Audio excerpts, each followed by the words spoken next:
마태복음 19장 13절입니다. 오늘 말씀은 좀 여러 단원으로 나눠지죠. 크게 나누면 13절로 15절, 이제 누가 천국 백성인가 하는 그런 내용이고, 16절로 30절 이렇게 크게 둘로 나눌 수 있는데, 16절로 30절은 어떤 부자 청년이 와서 영생에 대하여 질문을 하는 것에 대한 예수님의 답변이 22절까지고요. 23절서부터는 그 문제를 가지고 제자들에게 교훈을 하는 그런 내용입니다. 여기는 우리가 아주 익숙하게 잘 아는 그런 내용들도 나오죠. 맨 마지막 30절에 먼저 된 자 나중된 자, 아주 익숙하고 또 많이 우리가 대화 같은 거 할 때 많이 써먹고 또는 기도할 때도 그렇게 많이 써먹는 그런 성경 구절이 등장을 합니다. 그래서 이제 그것들을 좀 우리가 생각을 해보면, 먼저 15절, 13절로 15절, 누가 천국 백성인가 하는 그런 문제에 있어서 어린 아이를 한 사람을 데리고 왔습니다. 그리고는 안수하고 기도해 주시기를 바래요. 어린아이 한 사람이 아니라 어린아이들을 데리고 와서 사람들이, 제자들이 막 꾸짖었어요. 예수님이 그것을 보고 어린아이들을 용납하고 내게 오는 것을 금하지 말라. 천국이 이런 사람의 것이니라 라고 말씀을 하세요. 이 천국이 어린아이들 같은 그런 사람들의 것이다. 그럼 어린아이들은 누구냐? 어린아이들, 여기서 말하는 어린아이들이 13절에 데리고 온 어린아이들은 그야말로 나이가 어린 어린아이들이죠. 몇 살 정도 되었는지는 알 수가 없지만 5살짜리 아니면 7, 8살짜리 이런 어린아이들, 서너 살일 수도 있고요. 그런데 14절에 어린아이들을 용납하고 할 때 이 어린아이들도 나이가 적은 어린아이인데, 천국이 이런 사람의 것이라 할 때 이런 사람이 어린아이예요. 이거는 나이로 어린 사람을 말하는 것은 아닙니다. 그래서 이 어린아이들은 어떤 사람인가 하는 것을 우리가 좀 깊이 생각을 해볼 필요가 있어요. 혹자는 이 어린아이들을 순진한 사람 이렇게 이야기를 하기도 하지만 그렇게 말하는 것은 좀 무리가 있죠. 왜냐하면 순진한 사람이 우리가 사는 현대 세계에서는 바보 같은 사람 그런 거하고 통하는 말이기도 하고, 그래서 순진이라고 하는 거하고는 좀 거리가 있어요. 또 어린아이들은 다 순진한가? 그렇지도 않아요. 애에 따라서 달라요. 아주 영악스러운 아이들도 있죠. 그래서 순진이라는 의미는 아닙니다. 여기 안수, 기도 이런 이야기가 나오는데 그거는 초점이 아니에요. 어린 아이, 이게 초점입니다. 천국은 이런 사람의 것이다. 예수님은 그러면서 어린 아이들이 자기에게 오는 걸 금하지 말라. 어떤 사람들은 어린 아이들을 굉장히 귀찮게 여기는 사람들도 많거든요. 근데 예수님은 지금 십자가를 향하여 걸어가고 계십니다. 이제 예수님이 이 마태복음 19장 상황에서 십자가를 지기까지 날짜가 불과 한 열흘 정도밖에 안 남은 거예요. 그러니까 남들은 예수님이 지금 십자가에 죽으시는 것에 대해서 들었어도 인정도 안 하고 그게 뭔 말인지 무슨 뜻인지도 몰라. 근데 예수님은 명확히 자기가 십자가를 향하여 걸어가는 것이 죽음이라는 것을 알고 계세요. 열흘쯤 후에 죽을 사람에게 어린아이들이 막 한 대여섯 명이 막 와서 아저씨 막 목마를 타고 우리랑 숨바꼭질해요 막 이러면은 좋겠어요, 나쁘겠어요? 귀찮죠. 근데 내가 죽으러 가는 사람이 아니어도 어른들 중에는 애들을 귀찮아하는 사람들 많아요. 그런데 그들을 용납하라 하는 이 말씀을 하시는 것은 어린아이가 누구냐 하는 차원을 떠나서 예수님이 대단한 그런 분이죠. 그래서 이런 것을 보면서 우리도 예수님을 좀 닮을 필요가 있어요. 아이들을 귀찮아하기보다는 사랑스러워하고, 요즘은 태어난 아이들이 너무 적어서 애들 보는 것 자체가 행복인 거죠. 그런데 이제 그런 걸 넘어서서 도대체 이 어린아이, 천국은 이런 사람의 것이라 할 때 어린아이가 그러면 나이로 어린아이가 아니다면 뭘 말하냐? 순진을 말하는 것도 아니라면 뭘 말하는 것이냐? 우리 다 나이가 60이 되고 70이 됐어도 어린아이로 돌아가야 된다는 말이냐? 그건 불가능한 거잖아요. 어떻게 70 먹은 나이를 10살로 돌릴 수가 있어요? 안 되죠. 그런데 우리가 여기서 주목해야 할 것이 있습니다. 이런 경우에 사실은 어떻게 이 천국은 이런 사람을 때 이런 사람이 곧 어린아이인데 어린아이가 누구냐를 어떻게 해석할 것이냐를 여기까지만 15절까지만 놓고 이야기를 하면 중구난방 그냥 상상하기 따라 달라질 수밖에 없죠. 이건 뭐 원어를 봐서 되는 것도 아니에요. 원어를 보니까 이 어린아이가 이거더라 저거더라 이렇게 말해봤자 그거 가지고 해석이 되는 건 아니에요. 근데 성경을 해석하는 제1원칙이 뭐죠? 성경 해석에 여러 원칙이 있는데 이 한 5가지 이런 원칙이 있는데 그 중에 제일 첫 번째 원칙이 있어요. 그게 문맥이요. 자, 문맥을 보는 건데 이 문맥을 앞에 문맥하고 연결을 할 것인지 뒤에 문맥하고 연결을 할 것인지 이것도 좀 중요하죠. 근데 앞에 문맥하고 연결을 해서 생각을 해보면 어린아이하고 연결점이 없어요. 근데 뒤에 문맥하고 연결을 해보면 연결점이 있는 정도가 아니라 아주 뚜렷해요. 어린아이가 누군지. 뒤에는 뭐가 나오죠? 어떤 사람이 예수님을 찾아와서 선생님 내가 무슨 선한 일을 하여야 영생을 얻으리까 하고 질문을 합니다. 그랬더니 예수님께서 계명을 지키라고 그래요. 이건 이제 이따가 자세히 보기로 하고요. 어느 계명입니까? 10계명의 후반부를 이야기를 합니다.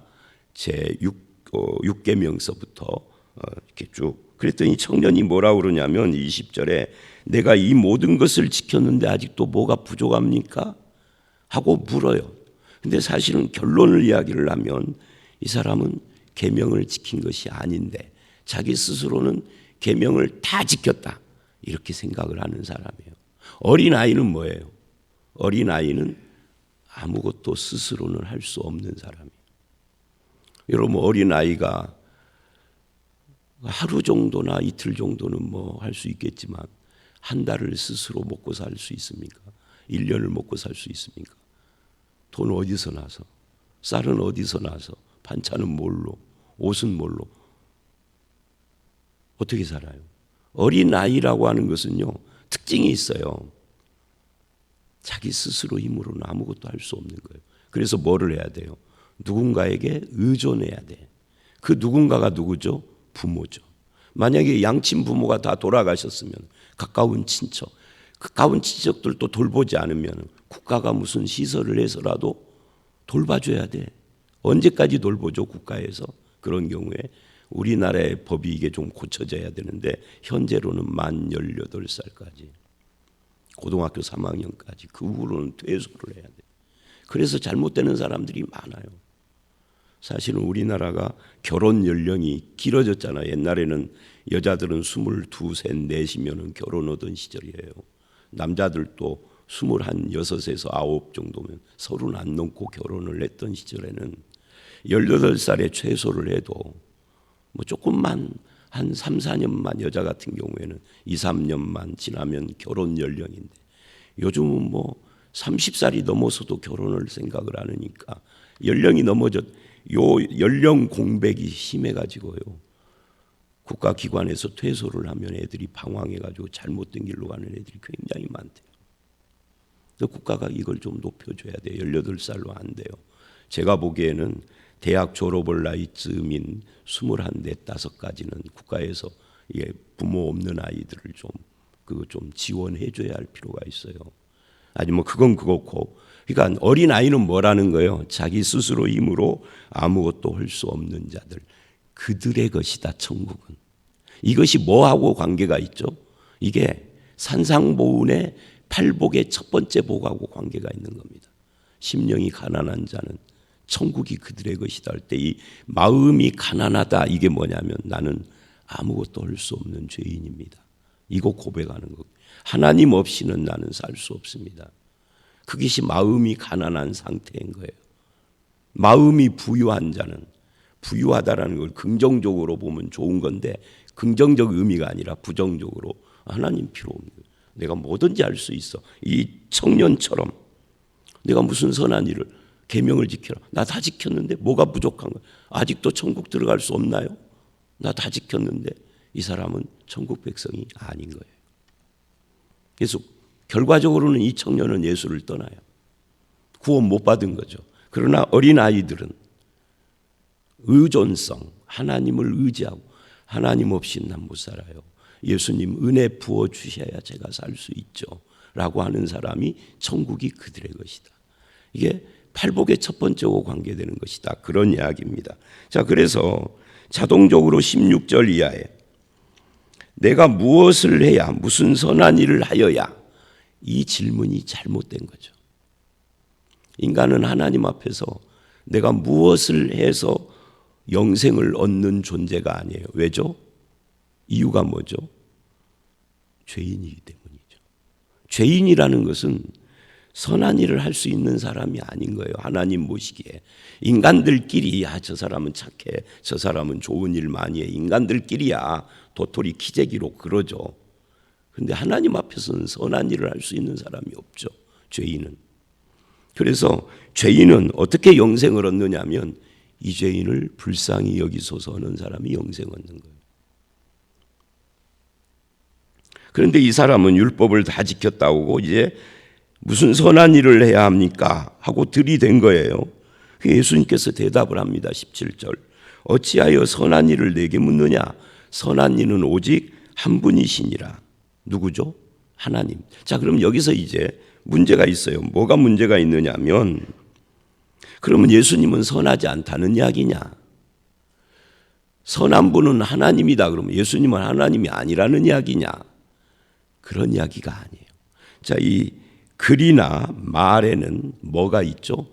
행간이라는 것이 있어요. 행간. 표현되지 않은 것, 표현되지 않은 부분, 그거를 읽어야 되죠. 그러니까 이런 이야기예요. 이 말은 네가 어째서 나에게 선한 일을 묻느냐? 선한 이는 오직 한 분, 하나님이다. 이 말은 뭐예요? 네가 나를 하나님이라고 생각하고 묻는 거냐? 라는 질문이에요. 그러니까 이 세상에 선한 사람, 여러분 주변에 착하고 선한 사람 몇 명 있어요? 한번 꼽아보세요. 여러분 친구 중에, 가족 중에 법 없어도 살만한 사람. 제 주변에도 그런 분들이 있어요. 그냥 저만이 아니라 주변에 있는 모든 사람이 그 사람 법 없어도 사는 사람이라고 부르는 사람 제가 알아요. 근데 예수님은 뭐라고 그러냐면 선한 일은, 선한 사람은 오직 몇 명? 한 명밖에 없대요. 한 명. 지구상의 인구가 75억인가 그런다는데 선한 사람은 한 분밖에 없다. 하나님 말고는 선한 이가 없다. 그러니까 우리가 이제 예를 들면 무슨 광화문 태극기 집회나 이런데 뭐 저는 안 나가봤지만 그 뉴스로 보면은 뭐 태극기 집회, 태극기만 들고 나오는 것이 아니라 미국 국기도 들고 나오고 어떤 사람은 이스라엘 국기를 왜 들고 나오는지 몰라요. 근데 최근에는 무슨 또 일장기를 들고 나온 사람들도 있다고 그러더라고. 하여튼 그렇지만 뭐 일장기나 이스라엘은 놔두고 미국 국기를 들고 나오는 사람들 이야기는 뭐예요? 미국이 우리나라를 도와줬다 그거잖아요. 착한 나라. 근데 이거를 이렇게 생각을 해봐야 되죠. 미국이 자기 나라에 이익이 없는데도 도울까요? 미국은 선한 나라, 미국 말고 다른 나라는 나쁜 나라 이런 걸까요? 그런 건 없어요. 성경은 선한 분은 한 분, 하나님 이외에는 없다 그래요. 네가 나를 하나님이라고 생각하고 질문하느냐? 그런데 이제 그것에 대한 대답은 안 들었어요. 한 분이시니라 한 다음에 하나님으로서 말씀하는 겁니다. 네가 생명에 들어가려면 계명을 지켜라. 자, 여기서 우리가 영생을 얻으리까 그러는데 생명으로 바뀌었어요. 영생과 생명은 같은 개념이라는 거예요. 이건 머리에다가 집어넣고 그 다음 우리가 좀 연결을 봐야 합니다. 어느 계명입니까? 그랬더니 10계명의 후반부 6계명을 이야기를 했어요. 5계명을. 그리고는 후반부 6계명이 내 부모를 공경하라는 5번째 계명은 19절에 나오니까 6계명을 말을 했어요. 그리고는 계명을 요약을 했어. 이 부분이 중요해요. 뭐라고요? 이 6개의 계명은 이웃을 내 자신같이 사랑하라 하신 것이다. 이게 핵심 포인트입니다. 그랬더니 이 청년은 눈치를 못 채고 다 지켰습니다. 뭐가 부족합니까?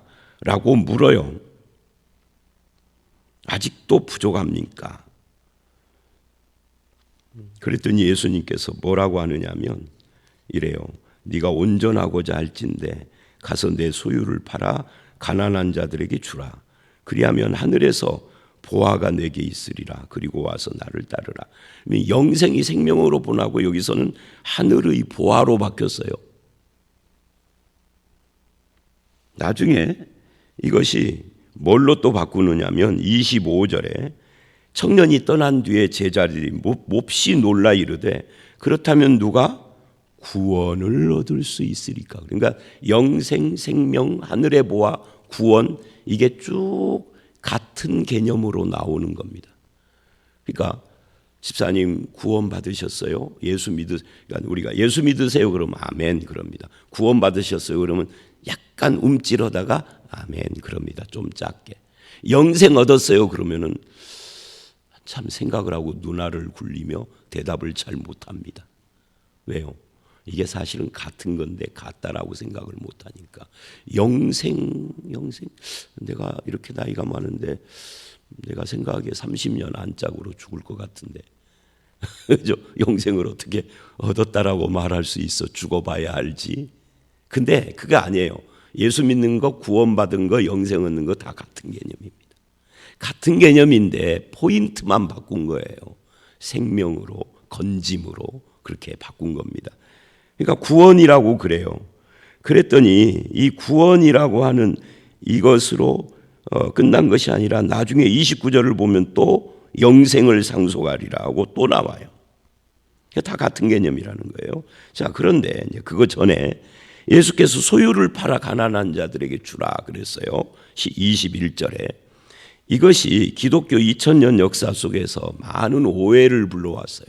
그래서 어떤 사람은 우리가 잘 아는 성 프란시스코 같은 그런 사람은 정말로 자기 거 다 팔아서 남들 주고, 종교개혁 이전에 종교개혁자들이 있어요. 왈도파라고 아주 유명한 프랑스에. 이 왈도는 굉장히 부자였는데 이 구절을 읽고 감동을 받아가지고 자기 재산을 다 팔아서 다 가난한 자들을 주어버리고 예수를 따르기로 결심을 하고, 그것에 감동받은 사람들이 왈도를 추종을 해서 왈도파, 이게 개신교예요. 근데 개신교는 그 후에 16세기에 시작이 됐지만 그 이전에 많은 12세기, 13세기, 14세기, 15세기 계속 그런 개혁적인 성경으로 돌아가자는 정신 가진 사람들이 있었어요.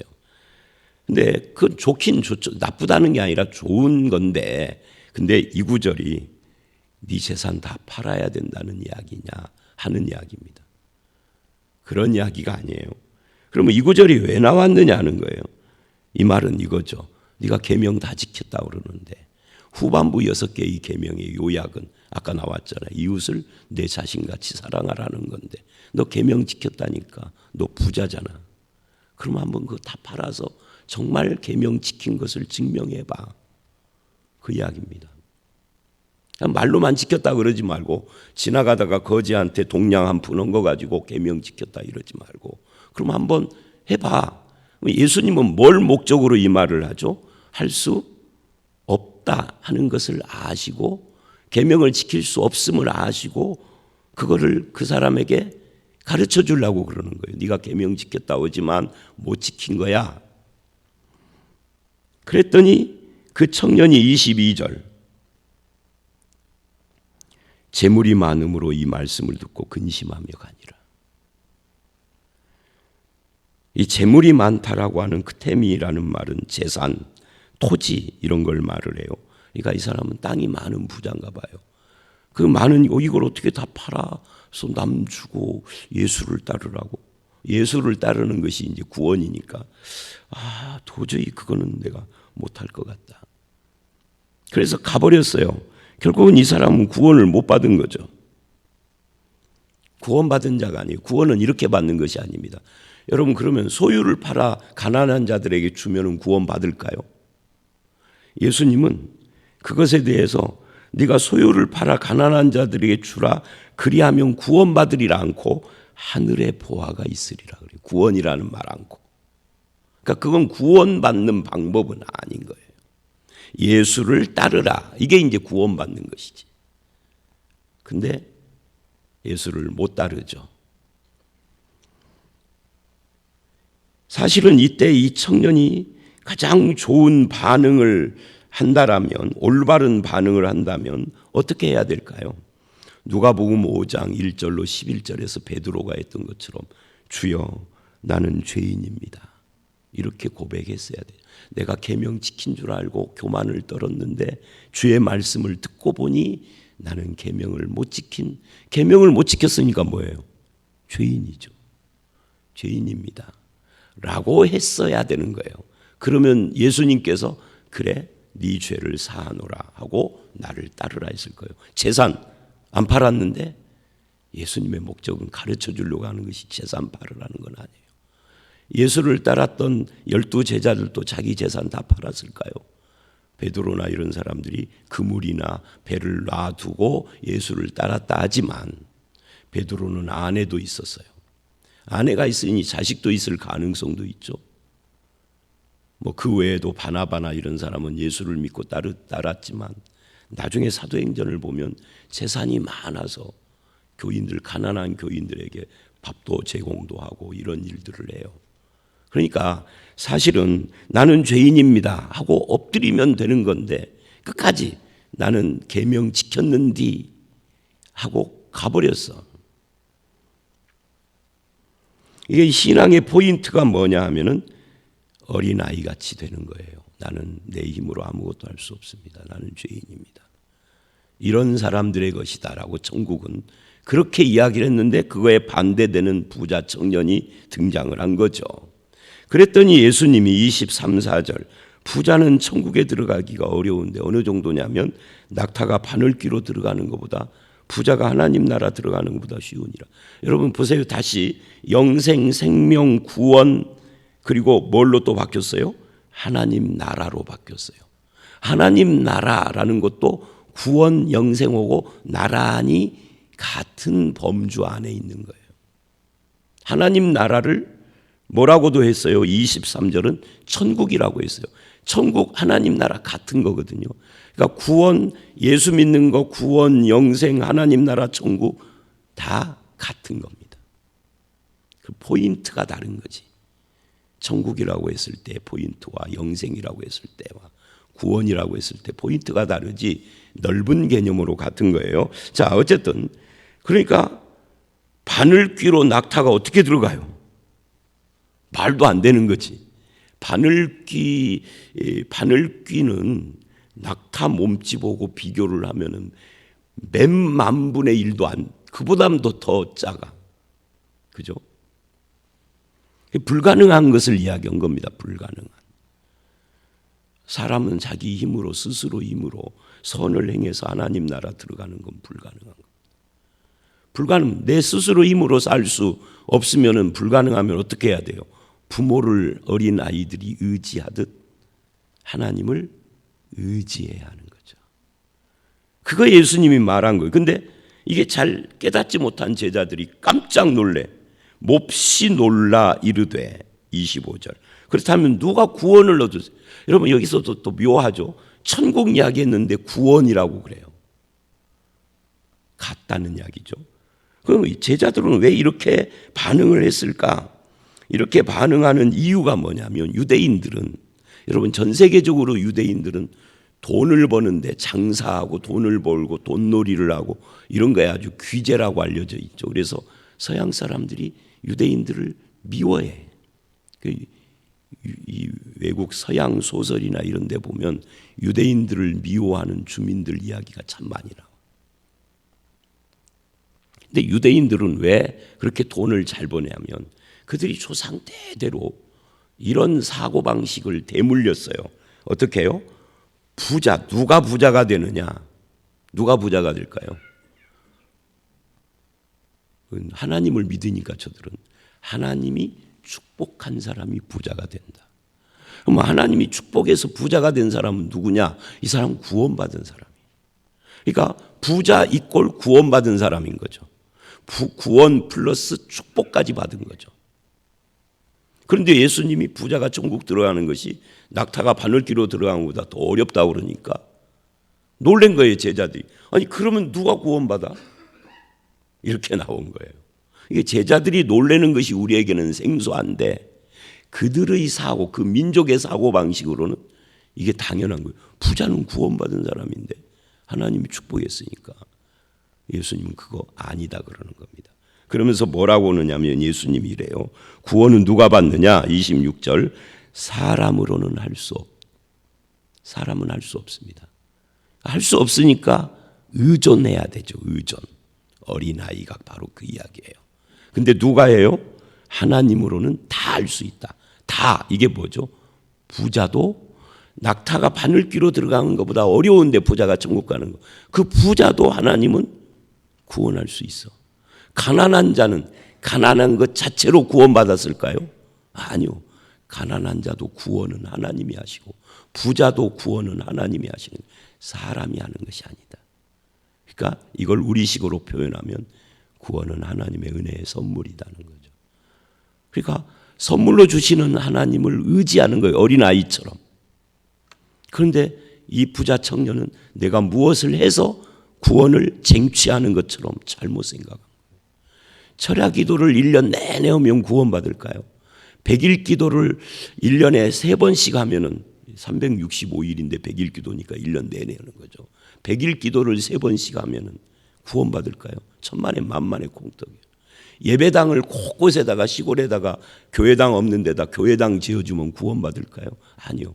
미얀마를 가보면은 절간들이 그냥 어느 지역은 바간이라는 데를 가면은요 민간인 집 수보다 절간 수가 훨씬 많아.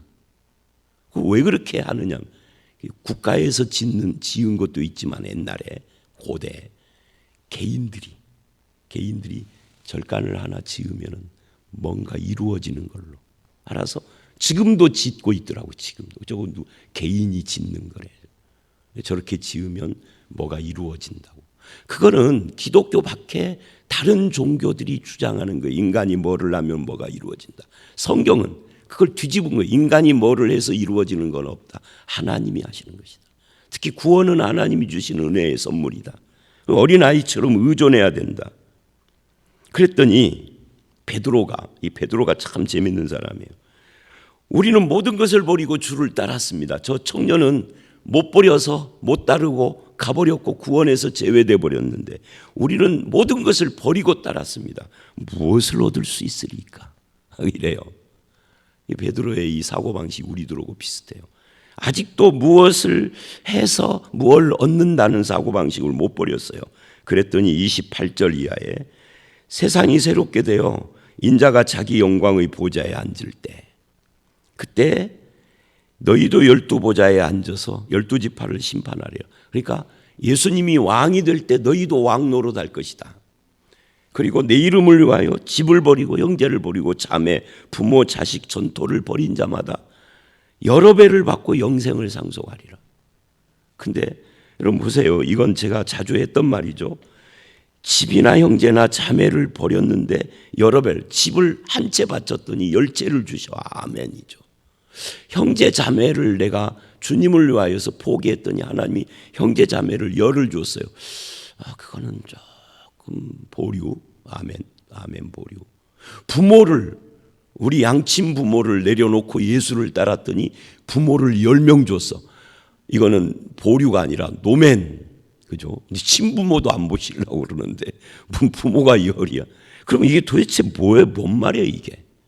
이 집이나 형제자매나 부모 자식이 뭐예요? 자식 하나 키우도 어렵다는데 부모 열을 준대. 자식을. 교회 공동체 이야기하는 겁니다. 천국의 형제자매들. 집도 그런 개념입니다. 그러면서 아주 중요한 이야기를 해요. 먼저 된 자 나중되고 나중된 자 먼저 된다. 근데 이 먼저 되고 나중된다 이걸 우리는 어떤 개념으로 받아들이느냐면 경쟁 개념으로 받아들여요. 그러니까 나보다 먼저 교회를 이 서부중앙교회를 다녀서 그 사람이 나를 전도해서 이 교회를 내가 저 사람보다 5년 늦게 왔어. 근데 내가 더 열심히 봉사를 했더니 저 사람 아직 집사일 때 나는 권사됐어. 이게 그런 거라고 생각해. 그런 이야기가 아니에요. 그래서 내일 말씀인가요? 20장 16절을 보면 내일 말씀이네요.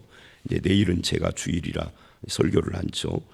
20장 16절을 보면 이와 같이 나중된 자 먼저 된 자가 또 나와.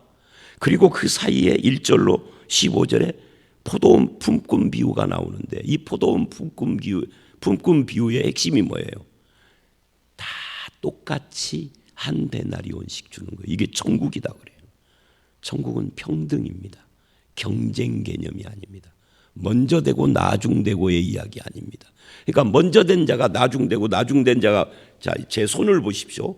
먼저 된 자가 나중되고 나중된 자가 먼저 돼서 어떻게 됐어요? 같아졌죠. 그 이야기하는 겁니다. 천국은 평등한 나라다. 누가 뭘 많이 바쳐서 더 많이 받고 그런 거 아니다. 너희가 열심히 우리가 모든 것을 버리고 주를 따르는데 뭘 받으리까라고 네 개념이 틀렸다. 열심히 헌신했다 해서 더 많이 받는 그런 거 아니다. 시간이 가서 여기까지만 하겠습니다. 여러분 오늘 말씀의 핵심 포인트는 그겁니다. 내가 무엇을 해서 그 공로를 인정받아 구원받는 것이 아니라 어린아이처럼 주님을 의지하고 주님의 말씀을 따르고 말씀 따랐다고 해서 또 뭘 더 받고 그런 개념이 아니라 주님을 의지하는 신앙의 삶입니다. 저와 여러분의 신앙이 그렇게 주님과 늘 함께 동행하고 의지하고 주님을 따르는 삶이 되시기를 주의 이름으로 축원합니다. 함께 기도하겠습니다.